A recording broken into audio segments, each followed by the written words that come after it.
ETF index mutual funds నేర్చుకుని stock మార్కెట్లో రాణించాలనుకుంటున్నారా? వెంటనే ఈ నెంబర్కి కాల్ చేయండి.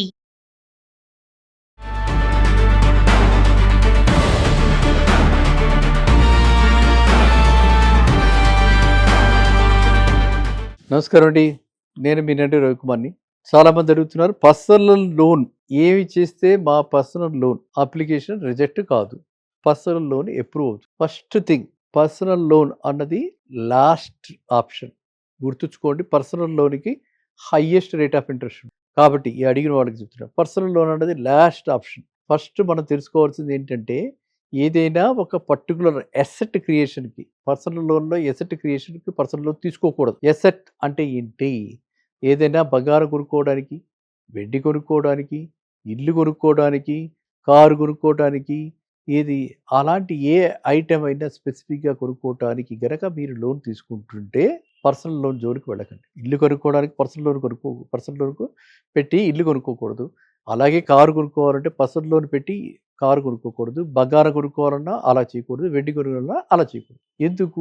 ఎందుకంటే ఈ rate of interest near about 15% ఉంది పర్సనల్ లోన్.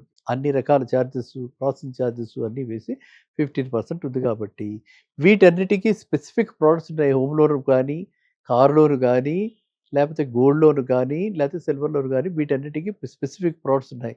ఆ ప్రోడక్ట్స్లో మనం కనుక తీసుకుంటే దీంట్లో ఆఫ్ రేటుకే అక్కడ మనకి లోన్లు దొరుకుతాయి. Suppose housing loan, car loan అన్నీ కూడా 8% ఆ రేంజ్లో 7.5-8% లోన్లు దొరుకుతాయి. కాబట్టి మీరు ఆ లోనే తీసుకోండి. ఇక గోల్డ్ కొనడానికి మళ్ళీ మీ ఇంట్లో ఉన్న గోల్డ్ లోన్ పెట్టి దాంతో మీరు తీసుకుంటే మీకు లాభం వచ్చే అవకాశం ఉంటుంది. కానీ పర్సనల్ లోన్తో తీసుకుంటే చాలా తక్కువ అవకాశం ఉంటుంది. అది నెంబర్ 1. అయినా మేము తీసుకోవాలి, రిజెక్ట్ కాకూడదు అని అనుకుంటే, ఇప్పుడు మీరు లాస్ట్ ఆప్షన్కి వెళ్ళిపోతే మీరు అప్పుడు ఏం చేయాలి అంటే, ఫస్ట్ థింగ్, జర్నీ స్టార్ట్ అవగానే ఎక్కడో ఒక షార్ట్ టర్మ్ లోన్ తీసుకోండి. ఒక చిన్న షార్ట్ టర్మ్ లోన్ తీసుకుంటే 12 months ఈఎంఐలో ఏదైనా కొనుక్కున్నా, 6 months ఈఎంఐలో ఏదైనా తీసుకున్నా, ఒక సెల్ ఫోన్ 6 months ఈఎంఐలో కొనుక్కున్నా, 12 months ఈఎంఐలో ఒక సెల్ ఫోన్, టీవీ కానీ కొనుక్కుంటే అది కనుక రెగ్యులర్గా పే చేస్తే మీ సిబిల్ స్కోర్ 750 దాటుతుంది. మినిమం 750 ఉండాలి. 750 దాటుతుంది. ప్రాంప్ట్గా పే చేస్తే it will go up to 800 hours. So ఆ ఒక ట్రిక్ ఏంటంటే సిబిల్ స్కోర్ ఆధారితంగా శాంక్షన్ అవుతాయి. కాబట్టి any loan and every loan CIBIL score చాలా ఇంపార్టెంట్. అది బేస్.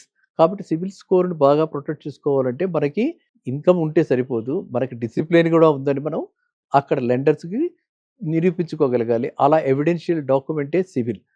సో సిబిల్లో చూసేది ఏంటంటే మన యొక్క లోన్ బిహేవియర్, మన రీపేమెంట్ కల్చర్, మనం ఏ విధంగా ఈఎంఐలో ఆనర్ చేస్తూ ఉన్నది సిబిల్లో చూస్తారు. కాబట్టి ఈఎంఐలు ఆన్ డ్యూ డేట్ పే అయిపోయేలాగా ఈఎంఐలు ఫస్ట్ పే చేసి ఆ తర్వాత మిగిలిందే మన శాలరీ అనుకుంటూ ఆ విధంగా టైట్ రోప్ వాక్లో మీరు కనుక ఉంటే సేవింగ్స్ ఉంటాయి. సో ఆ విధంగా కనుక మీరు ప్లాన్ చేసుకుంటే మీ సిబిల్ స్కోర్ డెఫినెట్గా 750 పైన ఉంటుంది. మీకు పర్సనల్ లోన్ ఖచ్చితంగా వస్తుంది. ఖచ్చితంగా పర్సనల్ లోన్ మీకు రిజెక్ట్ కాకుండా ఉండడానికి మెయిన్ రీజన్ అది. నెంబర్ 2, ఇక మీరు ఈఎంఐలు ఎప్పుడైతే మీకు ఈఎంఐలు ఎక్కువ ఉంటాయో, అంటే బియాండ్ 60%, కొంతమంది బియాండ్ 75% దాకా, డిపెండింగ్ ఆన్ ది మొత్తం ఓవరాల్ శాలరీ బట్టి డిసైడ్ చేస్తారు లెండర్స్. సో అలా కనుక ఉంటే అది దాటితే మాత్రం మనకి ఎంత శాలరీ ఉన్నా కూడా పర్సనల్ లోన్ రాదు. ఇంకా అన్నిటికంటే చాలా ఇంకా మూడో పాయింట్ ఏంటంటే, క్రెడిట్ కార్డు ఉంది చూసారా? క్రెడిట్ కార్డ్ అన్నది ఒక డేంజరస్ కార్డు. ఆ డేంజరస్ కార్డ్ని కనుక మనం జాగ్రత్తగా వాడుకుంటే, క్రెడిట్ కార్డ్ని డ్యూ డేట్ నాడు పే చేయకుండా ఉంటే దట్ విల్ పుల్ డౌన్ అది సిబిల్ స్కోర్ని పుల్ డౌన్ చేస్తుంది. చాలా ఈ 3 సందర్భాలలో మాత్రమే పర్సనల్ లోన్ రిజెక్ట్ అయ్యే అవకాశం ఉంటుంది. కాబట్టి you have to take care of these 3. ఈ 3 చాలా ఇంపార్టెంట్. ఇక వేరియస్ అదర్ పారామీటర్స్ ఏవైతే ఉన్నాయో ఆ పారామీటర్స్ ఫ్రమ్ వాళ్ళు ఎవరైనా సరే లెండరు టైం టు టైం చూసుకుంటూ ఉంటారు. అదేమిటంటే ఎన్ని చోట్ల ఎంక్వైరీ జరిగింది, ఇక్కడికి వెళ్ళాడు, అక్కడికి 4 చోట్ల ఎంక్వైరీ జరిగిందంటే డెస్పరేషన్.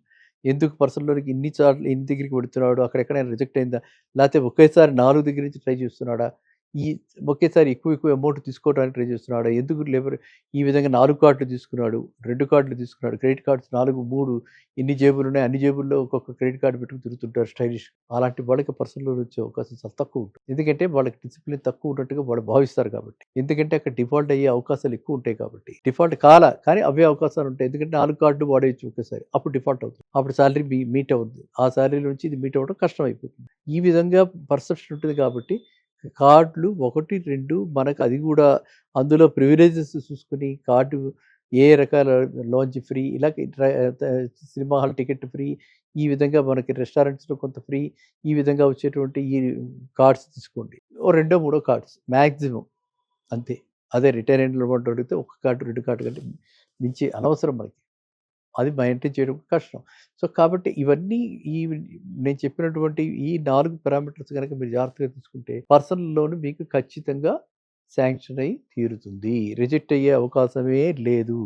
కాబట్టి మీరందరూ కూడా జాగ్రత్త తీసుకోవాల్సింది ఏంటంటే సిబిల్ స్కోర్. అండ్ రెండోది సిబిల్ స్కోర్ ఇంప్రూవ్ చూసుకోవాల్సింది ఏంటంటే మన రీపేమెంట్ కల్చర్.